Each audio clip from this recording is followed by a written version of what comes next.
बात कर लेते हैं छातापुर विधानसभा की।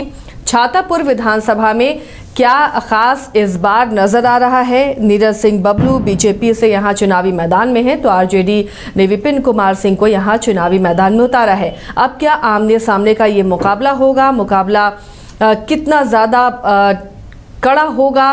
क्या कोई तीसरा भी यहाँ त्रिकोणीय मुकाबला बना रहा है? समीकरण किसको फेवर करते दिख रहे हैं?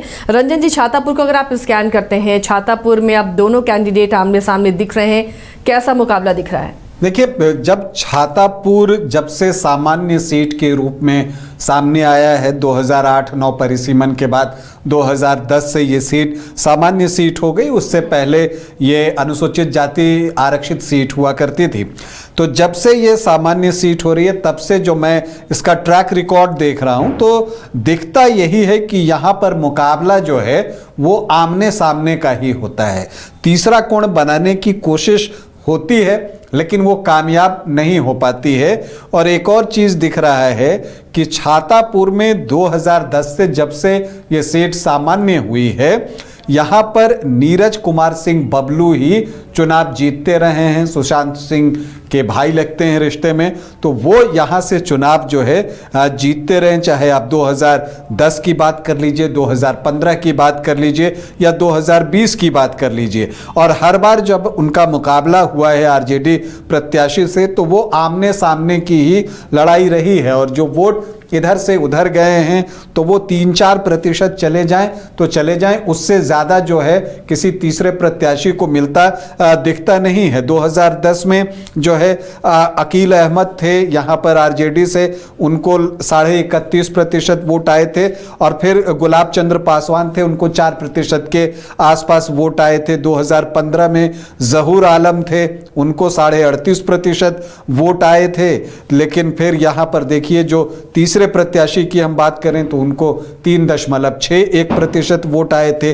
और 2020 में विपिन कुमार सिंह ही चुनाव लड़ रहे थे, तो उनको 36.2% वोट आए थे। तो जो देव नारायण सदा चुनाव लड़ रहे थे, उनको 2.1, और संजीव मिश्रा जो जैप लोकतांत्रिक के टिकट पर चुनाव लड़ रहे थे, उनको लगभग 2% वोट आए थे। तो जो ट्रैक रिकॉर्ड दिखता है छातापुर का, वो यही दिखाता है कि यहां सीधी लड़ाई होती है, आमने सामने का मुकाबला होता है। तीसरा कोण बनाने की कोशिश जरूर होती है, लेकिन बन नहीं पाता। हालांकि इस बार जन सुराज पार्टी की यह कोशिश है कि वो यहां से तीसरा कोण बनाए। अभय कुमार सिंह मुन्ना को जो है यहां से जन सुराज ने अपना प्रत्याशी बनाया है। केसी इंटर कॉलेज के वो पूर्व प्राचार्य हैं, तो उनको यहां से जन सुराज ने अपना प्रत्याशी बनाया है। देखिए, छातापुर को लेकर बहुत चर्चा थी, और चर्चा इस वजह से भी थी कि वीआईपी से संजीव मिश्रा, जो कि जैप लोकतांत्रिक के टिकट पर पिछला चुनाव लड़े थे, वो यहां पर जो है वीआईपी के उम्मीदवार हो सकते हैं। और ये चर्चा जो है बिल्कुल आखिर तक चलती रही, लेकिन आखिरकार जो है संजीव मिश्रा को टिकट नहीं मिला, और यहां पर जो टिकट है वो विपिन कुमार सिंह को मिला। विपिन कुमार सिंह पिछला चुनाव भी यहां से लड़े थे, और वो नोनिया जाति से आते हैं, अति पिछड़ी जाति से, तो उनको यहां से आरजेडी ने अपना उम्मीदवार बनाया है। और नीरज कुमार सिंह एक बार फिर से उनके सामने होंगे। पिछली बार जब दोनों के बीच मुकाबला हुआ था, तो नीरज कुमार सिंह ने 20,635 वोटों से विपिन कुमार सिंह को पराजित किया था। तो अब इस बार क्या होगा, क्या चीज़ें बदली हैं पिछली बार से, ये देखना जो है वो दिलचस्प होगा। नीरज कुमार सिंह बबलू फिलहाल 3 बार के विधायक हैं, यहाँ से लगातार जीते हैं, इस बार जीत का चौका लगाना चाहते हैं। तो विपिन कुमार सिंह पिछली हार का हिसाब चुकता करना चाहते हैं। तो कौन अपने इरादे में सफल होगा, ये महत्वपूर्ण है, लेकिन उसके लिए समीकरण जानना भी उतना ही महत्वपूर्ण है। अगर आप छातापुर में देखिए, तो यहाँ पर अनुसूचित जाति के वोटर्स जो हैं वो अच्छी संख्या में हैं, लगभग 19%, 18.94% जो हैं एससी जो वोटर्स हैं उनकी संख्या है। और यहाँ पर इसमें आप देखिएगा कि पासवान वोटर्स जो हैं वो अच्छे खासे संख्या में हैं, वो दिखता है। इसके अलावा आप देखिए तो यहाँ पर जो मुस्लिम वोटर्स हैं उनकी संख्या बहुत अच्छी है, और इसलिए आप 2010 और 15 में देखिएगा तो आरजेडी ने मुस्लिम प्रत्याशी यहाँ से उतारा था, अकील अहमद, और 2015 में जहूर आलम। इस बार भी जहूर आलम टिकट के लिए प्रयासरत थे, लेकिन फिर भरोसा विपिन कुमार सिंह पर ही जताया गया है। तो यहाँ जो मुस्लिम वोटर्स हैं वो 24.1% हैं। यादव वोटर्स यहाँ 10 से 11% हैं, लेकिन चूंकि मुस्लिम वोटर्स की संख्या अच्छी है तो एमओवाई का जो समीकरण बनता है वो 34 से 36% का बनता है। तो समीकरण के लिहाज से आप देखिए तो ये आरजेडी के लिए मुफीद सीट जान पड़ती है। लेकिन आप ये भी देखते हैं कि पिछले चुनाव में विपिन कुमार सिंह को वोट कितने आए थे, तो 36.2% ही आए थे। अब इसमें उनकी जाति के भी वोट जुटे होंगे, इसका मतलब अब वोट और कहां यहां से निकला वो एक बात है। इसके अलावा आप देखें यहां पर तो जो ब्राह्मण और भूमिहार वोटर्स हैं, भूमिहार कम हैं, ब्राह्मण यहाँ पर ठीक ठाक हैं, तो इन दोनों को मिलाकर जो है 6 से 7% के बीच, 6.5-7% के बीच ब्राह्मण और भूमिहार हैं। और नीरज कुमार सिंह बबलू जो कि राजपूत जाति से आते हैं, उनके वोट यहाँ पर 3 से 3.5% हैं सिर्फ। तो इसका मतलब ये है कि वो जिस जाति से को रिप्रेजेंट कर रहे हैं उस जाति के वोट यहाँ नहीं हैं। बावजूद इसके नीरज कुमार सिंह बबलू अगर 3 बार से जीत रहे हैं तो इसका कुछ मतलब है। मतलब ये है कि क्षेत्र में उनके काम से एक संतुष्टि लोगों की हो सकती है। वैश्य वोटर्स यहाँ अच्छी संख्या में हैं, 9 से 10%। मल्लाह वोटर्स हैं 3 से 3.5%।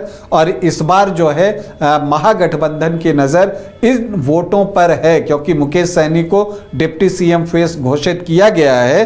तो महागठबंधन और आरजेडी को उम्मीद होगी कि यहाँ पर जो मल्लाह वोटर्स हैं 3 से 3.5%, वो वोट जो है आरजेडी को मिले तो उसका जो वोट प्रतिशत है वो बढ़ेगा। इसके अलावा अगर आप देखें तो कोयरी कुर्मी 6 से 7%, यहाँ पर धानुक भी अच्छी संख्या में है, लगभग 6.5% के आसपास वो भी दिखेंगे। तो जो केकेडी है कोयरी कुर्मी धानुक का ब्लॉक वो 15 से 16% जो है वो होता है। और अदर ओबीसी ईबीसी आप देखिए तो 10 से 12% है। तो ये तो है समीकरण की बात, लेकिन आप देखिए तो एक चीज जो दिखती है कि यहां पर नीरज कुमार सिंह बबलू को पिछली बार जो है 46.5% वोट मिले थे। तो इसका अर्थ यह है, चूंकि यहां पर उनकी जाति के वोटर ज्यादा नहीं हैं, या जो समीकरण हम देख रहे हैं वो भी जो है उतने के आसपास का जो है वो नहीं पहुंचता है।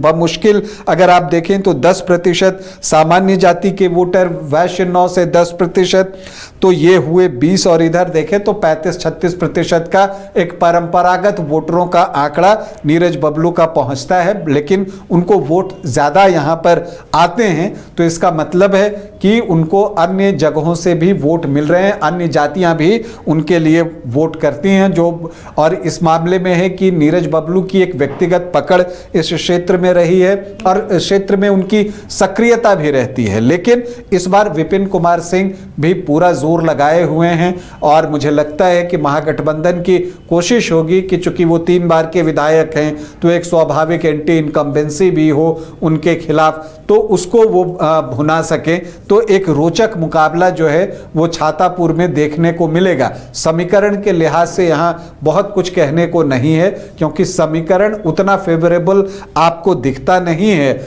वही 34-35% इधर, और एमओआई का आप देखिए तो 34-35% उधर, और प्लस उसमें मल्लाह जोड़ दीजिए तो 38-39% का। तो समीकरण यहाँ आपको आरजेडी का ठीक दिखता है, लेकिन परिणाम जो है उस तरह से नहीं आकर दूसरी तरह से आता है। तो छातापुर में एक रोचक मुकाबला देखना है कि नीरज कुमार सिंह बबलू जीत का चौका लगाते हैं या विपिन कुमार सिंह पिछली हार का हिसाब चुकता करते हैं। तो ये छातापुर का मुकाबला था जो बेहद दिलचस्प नजर आ रहा है।